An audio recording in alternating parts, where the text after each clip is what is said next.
నిజంగా జగన్మోహన్ రెడ్డి గారి మీద పడి తెగ ఏడిచేస్తున్నారండి. జగన్మోహన్ రెడ్డి గారి మీద పడి ఏడిస్తే నీకేట్రా బాబు అని అనుకోవచ్చు, నాకేంటి వాస్తవంగా అయితే కనుక. కానీ చెప్పే మాటల్లో రాసే రాతల్లో వాస్తవం ఉంటే కనుక ఖచ్చితంగా నేను ఎవరిని ఏమన్నా కానీ పట్టించుకోను. కానీ రాసే రాతల్లో అబద్ధం, చెప్పే మాటలు అబద్ధం, అలాంటప్పుడు అది కరెక్ట్ కాదు కదా. నిజమేంటనేది ప్రజలు తెలియాలి, అందుకే మన ఛానల్. అర్థమైంది కదా మీకు? నిజమేంటనేది ప్రజలకు తెలియాలా, నిజాలు మాత్రమే ప్రజలకు తెలియాలా, అది అందుకనే మన ఛానల్. దాంట్లో ఎలాంటి డౌట్ లేదు. జగన్మోహన్ రెడ్డి గారిపై పడి ఏడుస్తున్నా వాళ్ళు ఏడుస్తున్న ఏడుపులో నిజముందా? నిజముంటే వాళ్ళ పక్కనే నేను ఉంటా, నేను కూడా పడి ఏడుస్తా జగన్ గారి మీద. నిజమంటే కనుక. కానీ అబద్ధాన్ని ఏదో అర్థం కట్టి అబద్ధానికి ఫ్రేమ్ కట్టి మరీ చూపిస్తుంటే అది ఎంతవరకు కరెక్ట్? ఒకసారి ఏంటో చెప్తాను మీకు. అప్పుడేమో అలా రాశారాయే, ఇప్పుడేమో ఇలా రాస్తున్నారాయే. ఆ రాసే రాతల్లో నిజాలెంత, వాస్తవాలెంత? ఆంధ్రజ్యోతి ఏబిఎన్ రాధాకృష్ణ గారు రాసిన రాతల్లో నిజమెంత ఉందో చెప్పబోతున్నాను. ఫస్ట్ అయితే కనుక లైక్ చేయండి, నాకు మోటివేషన్గా ఉంటుంది, ఎక్కువ మందికి ఇన్ఫర్మేషన్ షేర్ అవుతుంది. అంతేకాదు కొత్తగా మన ఛానల్స్ పక్కాగా సబ్స్క్రైబ్ చేయండి, షేర్ చేయండి. అంతేకాదు మీ అమూల్యమైన అభిప్రాయాన్ని వీడియో ఎండ వరకు చూసి మన వీడియోలో నిజమెంత ఉంది, వాస్తవమా కాదా అనేది మీరు అబ్జర్వ్ చేసి వీడియో ఎండ వరకు చూసి మీ అమూల్యమైన అభిప్రాయాన్ని కామెంట్ రూపంలో తెలియజేయండి. అప్పుడేమో అలా ఏడ్చారా, ఇప్పుడేమో ఎలా ఏడుస్తున్నారా? అప్పుడు ఎలా ఏడ్చారు మీలో చాలా మంది మర్చిపోయి ఉంటారు. ఏంటంటే అప్పుడు ఒక మెడికల్ కాలేజీలో, కొన్ని మెడికల్ కాలేజీల్లో అప్పుడు ఉన్నటువంటి ఆ మెడికల్ కాలేజీలో మేనేజ్మెంట్ కోటా కింద ఉండాల్సినటువంటి 100, 50, 150 సీట్లు మేనేజ్మెంట్ కోటా కింద ఉండే సీట్లలో ఆ సీట్ల సంఖ్య పరిమితి పెంచాడని, ఒక 5కో 10కో సీట్లు పరిమితి పెంచాడని. ఏంటి మన మామూలు కాదు, రాష్ట్రం మొత్తం ప్రైవేట్ పరం చేసేసినట్టే జగన్మోహన్ రెడ్డి గారు దారుణంగా అయితే ఏడ్చారు అప్పట్లో. ఇది వాస్తవమే.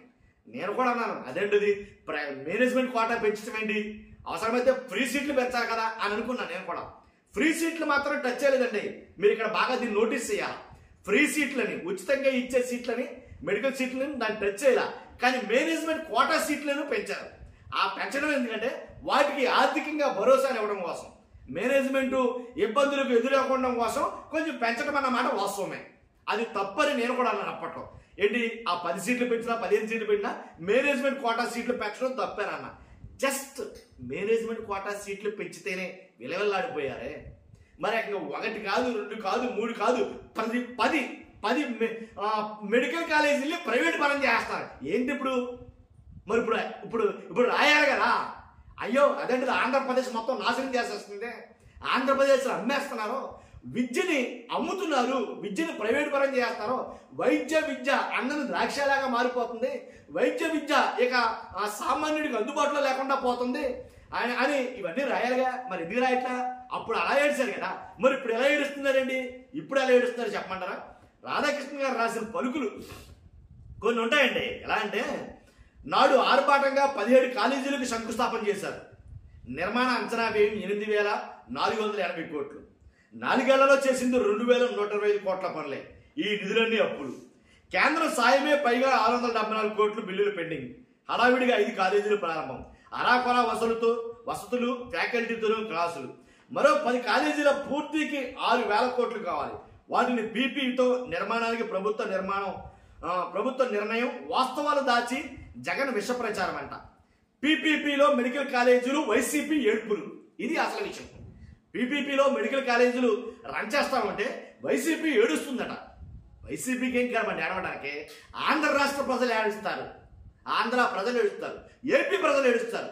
కాబట్టి పీపీపీలో మెడికల్ కాలేజీలు చేస్తే ఏడ్చేది ఆంధ్రప్రదేశ్ విద్యార్థులు ఏడుస్తారు.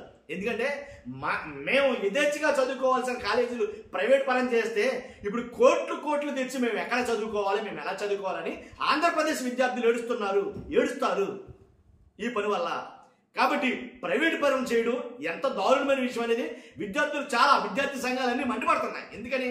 మా వాళ్ళకే కాదు, మేము డాక్టర్లు కాలేము, మేము డాక్టర్లు చదువుకోలేము, మాకు మెడికల్ సీట్లు ఇంకా రావు. ఎందుకని? కాలేజీలో ప్రైవేట్ పరం అయిపోతే నీ వల్ల ఎక్కడ అవుతుంది? సీట్ వచ్చే 2 కోట్లు కొనుక్కోవాల్సిన పరిస్థితి నీ వల్ల అవుతుందా? నువ్వు చదువుకోగలవా? అన్ని కోట్లు ఖర్చు పెట్టి గడ్డి పరకావు నన్ను అడిగితే కనుక. కాబట్టి నేను అనేది ఏంటంటే, ఈ రకంగా రాసావు కదా ఇప్పుడు, మరి అప్పుడేమో అలా రాసావేంటి? జస్ట్ ఏదో 10-15 మేనేజ్మెంట్ కోటా సీట్లు పెంచితేనే అలా రాసావేంటి? మరి 10 కాలేజీలు ప్రైవేట్ పరం చేసేసరిగా రాయాలిగా. పేద విద్యార్థులకు ఇక దొరకదుగా. పేద విద్యార్థులు ఇక చదువుకోలేరు, పేద విద్యార్థులు ఇక డాక్టర్లు కాలేరు అని చెప్పవే. కాబట్టి అప్పుడేమో అలా ఏడుస్తారా, ఇప్పుడేమో ఎలా ఏడుస్తారా? నిజం ఎప్పుడు ఏడుస్తారు నాకు అర్థం కావట్లా. కాబట్టి ఖచ్చితంగా మమ్మాటికి ఇది అబద్ధం అడుగుతాను నన్ను అడిగితే కనుక ఇంత దారుణంగా అడుగుతారా? కాబట్టి నేను అనేది ఏంటంటే ఇదే జగన్మోహన్ రెడ్డి గారు తీసుకొచ్చినటువంటి ఆ సంస్కరణలు ఈయన రాసుకొచ్చాడు కదా నిజంగా ఉత్తరవాది ఏంటంటే 10 నిర్మాణ అంచనా వ్యయం 8,480 కోట్లు 4 ఏళ్లలో చేసింది. 4 ఏళ్లలో కాదు, ఆయన జగన్మోహన్ రెడ్డి గారి హయాంలో 5 కాలేజీలు కంప్లీట్గా ఫుల్ ఫ్లెడ్జ్డ్గా రన్ చేస్తున్నారు ప్రజెంట్. ఇంకో రెండు కాలేజీల్లో కూడా ఇంచుమించుగా.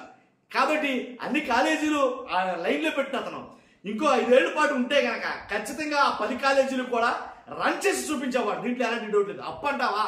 మనం చేసే అప్పుల కన్నా పెద్ద అప్పులేం కాదు. ఇప్పుడు మనం చేసిన అప్పుల కన్నా పెద్ద అప్పులేం కాదు. ఎందుకంటే ఒకటండి, ఒక పోలవరం కంప్లీట్ అయితే ఎంత ప్రయోజనం ఉంటుందో అర్థమైందా? ఒక పోలవరం కంప్లీట్ అయితే ఎంత ప్రయోజనం ఉంటుందో ఆ 10 మెడికల్ కాలేజీలు కంప్లీట్ అయితే అంతగా 10 ఉపయోగం ఉంటుంది. మామూలు విషయం కాదండి. విద్య సకలం దాని మీద ఆధారపడి ఉంటుంది. విద్య అనేదే మెయిన్. కాబట్టి ఆంధ్రప్రదేశ్ దిశ మారిపోను ప్రభుత్వ కాలేజీలు అయి ఉంటే ఆ 10 కూడా. ఇప్పుడు ప్రైవేట్ కాలేజీలు అంటే వ్యాపారం, ఇంకా రెండోది ఏం లేదు, ఇంకా వ్యాపారమే, దాంట్లో ఎలాంటి డౌట్ లేదు. కాబట్టి 100% మీ అభిప్రాయం కామెంట్ రూపంలో తెలియజేయండి. అప్పుడు అలా ఏడ్చారు, ఇప్పుడు ఎలా ఏడుస్తున్నారు, వాళ్ళు ఏడుపుకేంటో మీ అభిప్రాయం కామెంట్ రూపంలో తెలియజేయండి. Thank you very much.